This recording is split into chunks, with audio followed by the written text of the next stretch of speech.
Hello! Welcome to Bistaklag Vlog. So, ito yung travel namin to Oregon.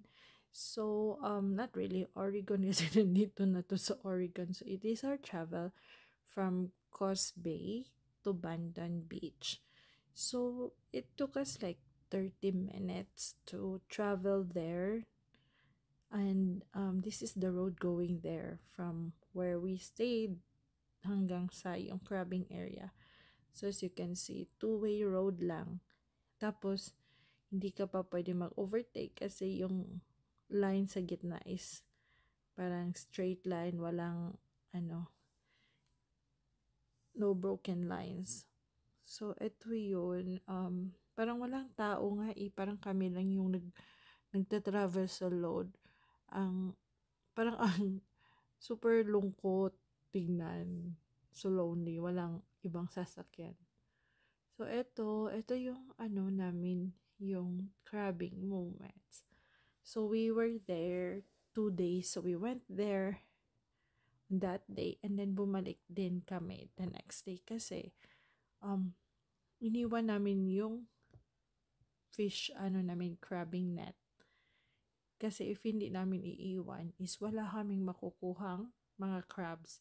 So, this one, finally, we have crabs. That was left all night long. So, all the chickens, parang 4 pieces of drumstick yung nilagay namin. So, ubos siya lahat. And then, we have this crabs. So, marami siya sa loob, different sizes.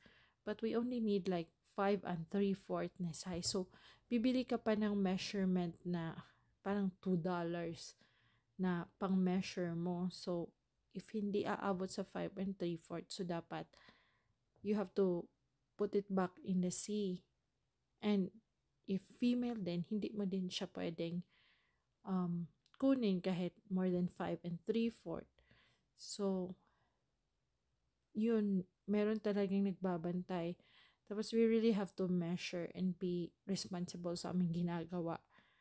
Kasi ayaw naman naming sumbong sa, sa port authority dyan. So, we really have to follow the rules. And then we had to wear some gloves kasi mga din yan, the crabs, nagbabite.